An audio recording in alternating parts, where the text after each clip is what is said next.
Halo, Assalamualaikum, berjumpa kembali di channel Siwer TV. Nantang Jokowi, AHY saja kalah sama lampu taman. Hahaha, ditulis oleh Nina Nur dari siwar.com. Ada yang menyebut bahwa saat ini Jokowi dengan SBY serta Partai Demokrat sedang terlibat dalam pertarungan kelas tinggi, kelas elit politik, kelas yang eksklusif, yang hanya bisa diikuti oleh presiden dan kelas bangsawan. Rakyat awam macam kita ini mana paham, rakyat awam tidak akan kuat untuk ikut bertarung, sehingga siapapun yang ikut-ikutan akan disebut sebagai bazar. Istilah bazar ini dalam konteks yang merendahkan orang-orang yang dibayar buat ngebazar. Setiap ada akun medsos yang mendukung Presiden Jokowi akan disebut sebagai bazar. Tidak peduli dia itu siapa, pokoknya sebut saja sebagai bazar. Sementara para kader Demokrat yang membela SBY menyebut diri sebagai elit politik. Mana mau disebut sebagai bazar, walaupun kenyataannya kegiatannya sama. Kita dukung Jokowi, mereka dukung SBY. Sama saja kan? Sebagai sebuah partai politik yang sudah lama ada, Partai Demokrat termasuk partai yang galau dan suka drama, tapi koplak. Lihat saja sikapnya di Pilpres 2019. Lama benar mikir mau ikut siapa. Ikut Jokowi gengsi, ikut Prabowo males. Itu pun perlu diawali dulu dengan drama Jenderal Kardus yang dibawakan oleh salah satu politisi Demokrat, Andi Arief. Toh akhirnya Demokrat ikut mengusung Prabowo. Namun pasca Pilpres 2019, AHY bermanuver menemui Presiden Jokowi. Mungkin ngarep dapat jabatan di pemerintahan Jokowi periode kedua. Kemudian ketika akhirnya Jokowi dan Prabowo bertemu dalam momen rekonsiliasi politik nasional di dalam MRT, Demokrat pun sempat-sempatnya pansos menyebut peran AHY sebagai pembuka langkah rekonsiliasi tersebut. Wow, nggak ikut mengusung tapi mau ikutan mencicipi kemenangan Jokowi. Bukan capres tapi namanya mau ikut terkenal selevel presiden. Kopla. Kemudian beberapa waktu lalu AHY dengan merasa so pintar berusaha mengkritik Presiden Jokowi.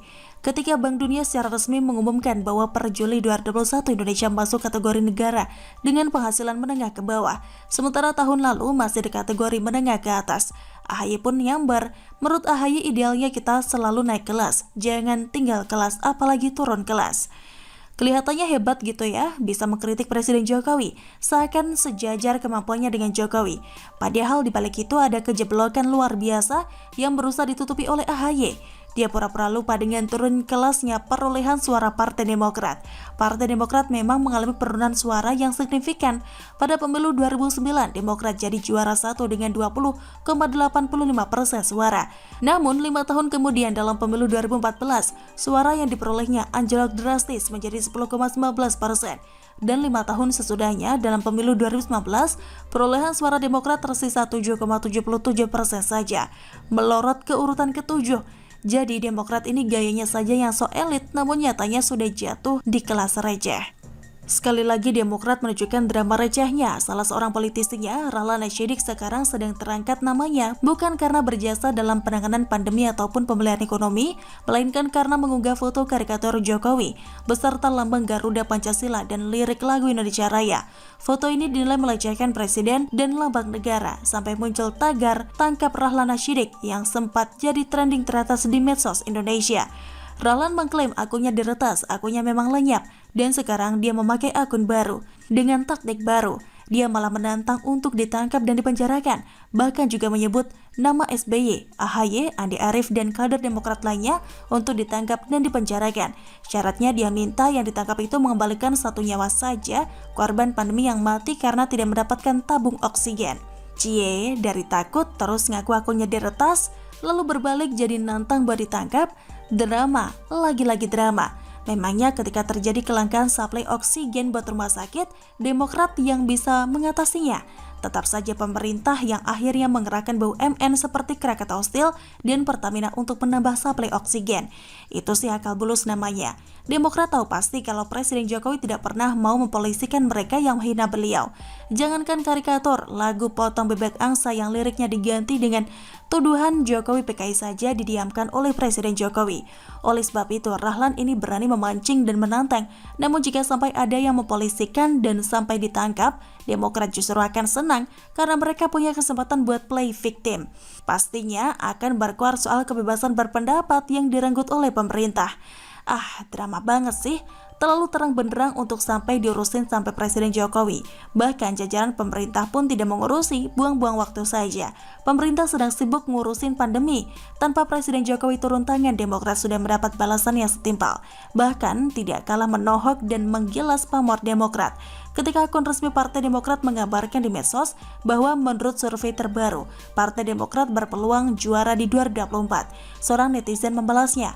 Pertama, akun @agumovic ini seakan memuji AHY, menyebut bahwa sudah tidak ada capres yang bisa membendung AHY di 2024. Kemudian dia membuat sebuah polling. Lucunya bukan memilih antara AHY atau Anies atau Ganjar Pranowo, melainkan antara AHY dengan lampu taman. Hahaha. Ya, lampu taman. Hebatnya justru lampu taman yang menang mutlak 91%. Hahaha. Akhirnya AHY sang ketum Demokrat diganjar dengan hilangnya rasa hormat dari publik, jadi bahan lelucon dan tertawaan. Masa SBY disandingkan dengan lampu taman, padahal AHY kan sudah pernah ikut Pilkada Jakarta, walaupun kalah tapi kan ikutan. Masa itu tidak dihitung sebagai prestasi? AHY juga pernah memperlihatkan gedung megah selain Hambalang tentunya. Ketika dia melakukan kunjungan ke Papua, AHY sempat mencoba trek lari di Stadion Papua Bangkit, lalu memuji orang-orang daerah yang membangun stadion itu, seakan dia ikutan membangunnya. Padahal semua tahu, itu adalah hasil kerja Presiden Jokowi buat rakyat Papua. Hehehe. Terus, apa dong prestasi AHY sendiri yang bisa membuat Demokrat jadi bersifat elitis, sehingga pertarungan antara Jokowi dan SBY atau Demokrat bisa disebut sebagai pertarungan kelas tinggi? Kalau tidak ada, ya kita bisa menyebutnya sebagai kelas tinggi, levelnya nggak nyampe ke Presiden Jokowi. Sama lampu taman aja kalah. Hahaha. Kalau sudah begini, Demokrat seakan sedang menghitung detik-detik kehancurannya sendiri, menuai bom yang sudah ditabur. Jangan-jangan di 2024 Demokrat benar-benar musnah, selalu dari kura-kura.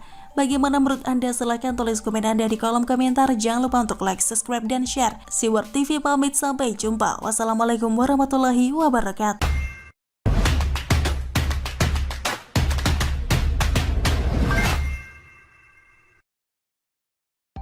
Halo, assalamualaikum, berjumpa kembali di channel Siwar TV.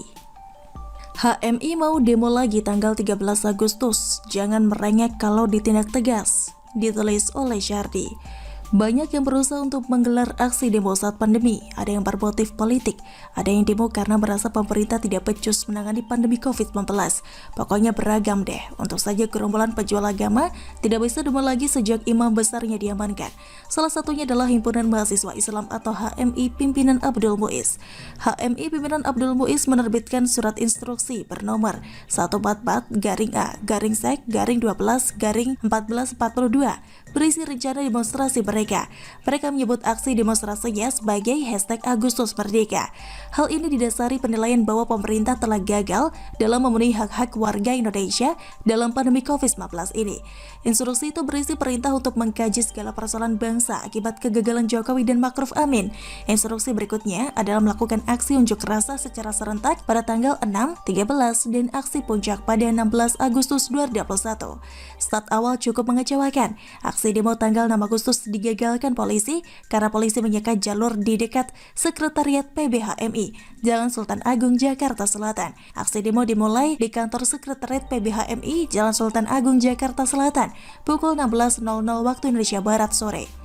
Awalnya ada 72 orang yang ikut aksi, ada pula yang berorasi. Selanjutnya polisi bersepeda motor datang dan memblokade jalan.